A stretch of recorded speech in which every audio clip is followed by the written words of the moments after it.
een kinderspeelplaats gemaakt van de afgedankte wieken van windturbines. En een windturbine heeft een gemiddelde levensduur van 3,5 tot 5 jaar. Hè? Dat is niet zoveel. En er worden dus honderden per jaar afgedankt. Laten we daar iets mee doen. Dus zij hebben de speeltuin is echt ontzettend leuk. En die woning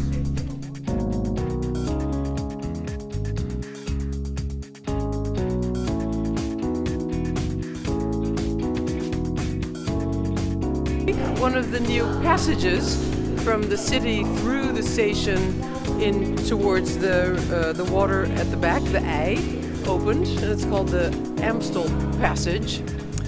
And this is, it's been given the name Amsterdam Village, and it's full of pop-up stores and hip fashion and a hip cafe. So I thought I'd drop by the station and see what it looks like. So I'll walk you through the passage and then go into a couple of the stores and maybe talk to some people about how things are going. Of course, it's all quite new, but I must say it's still pretty empty. I hope that improves soon because, of course, these people have to be able to make some money in order to continue their business here. Amsterdam has been working for years on enlarging and modernizing its central station, but also creating more connections between the city side of the station and the water side. Because when the station was built here at the end of the 19th century, of course, it was actually a huge barrier between the city itself and the water behind it, called the I. And ever since, we've been working on restoring that connection. X-Bank is a concept store. It's really big. It's 700 square meters. It's inside the W Hotel in the Spuistraat. And right now, right here at Lil Amsterdam, we have like a small pop-up store, like a little teaser to get you an idea what we have in the store at the W. What does X-Bank sell? It sells everything from Dutch makers and designers, so from small commercial brands to big designers and everything in between, really. Everything Dutch or international? Everything Dutch. Everything Dutch. Yeah. You would never guess when you walk in the store that it's all Dutch, but it is. So it's a really nice spot to get to check out local talent, small talent still, and also big names. So there's a little bit of everything. Hello, this is Let It Grow, and my name is Amy Whittle.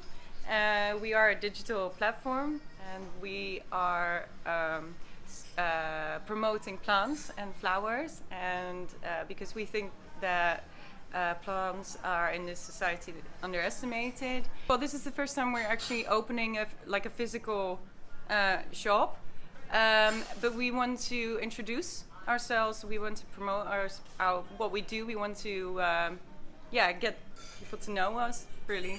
Told aides in a national security meeting that he wanted to increase the U.S. nuclear arsenal tenfold. It goes around like that. Back. A statement on Twitter calling it pure fiction and posing the question, quote, with all the fake news coming out of... The theme of the Chicago Architecture Biennale this year, the second year that this is being held, is making new history. I heard an introduction to the biennial by one of the curators, Sharon Johnston, from Los Angeles, by the way, and she showed an image of two big, thick, empty books by the LA artist Ed Ruscha, known for his images of parking lots, among others. And on the sides of the book were printed the words, "Making New History." And I thought that was a great image for this biennial. These books were full of empty pages. So there are all sorts of inspiring ideas here, including this room where I'm standing. This is 16 new interpretations of the 1922 competition for the Chicago Tribune skyscraper, one of Chicago's iconic buildings on the Chicago River. Two of the original designs have been replicated and are standing here together with designs by architects from all over the world over what a skyscraper like the Chicago Tribune as an important civic building could be now. All of this is being held in the Chicago Cultural Center, which in itself is an interesting building, beautiful building, highly decorated with mosaics and chamfered ceilings and painted walls. It's gorgeous. It was originally built as the Public Library of Chicago. And what I really like about this building is that it shows us that in that era, public buildings were seen as a worthwhile investment, as an important civic place, and not just as a waste of taxpayers' money. So let this building be an example to all of us who are interested in architecture and the future of cities, and see that investing in places to gather, places to live, is a worthwhile investment, as they did in the Chicago Cultural Center. One of the objects for the Chicago Architecture Biennale is this object behind me by the Dutch firm Monadnock. And they have created a Hollywood-like logo with the words "Make Big Plans," and that refers to Chicago architect Daniel Burnham's plan for Chicago after the Great Fire in the late 19th century, in which he said, "Make no little plans." And I love the ambition and the push and the desire of this logo, "Make Big Plans."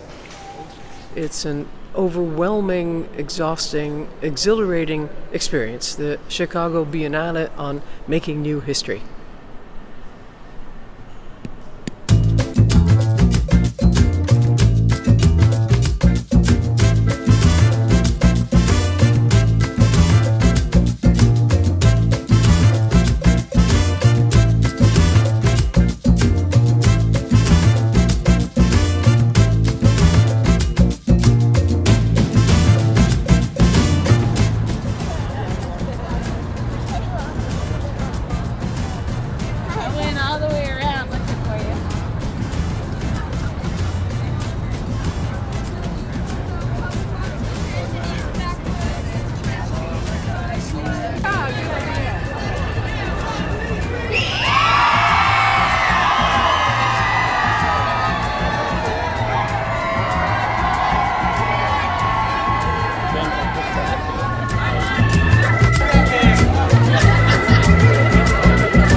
Chicago is the birthplace of America's skyscrapers, and from the window of our hotel we have a magnificent view out over the Chicago River with bridge after bridge after bridge, and some of the city's most iconic skyscrapers, such as the corn cobs here on the other side of the river by Goldberg, Mies van der Rohe's IBM building, his last building in the U.S., of course, the Trump Tower with its huge, brightly lit letters that burn all night. There's no escaping them.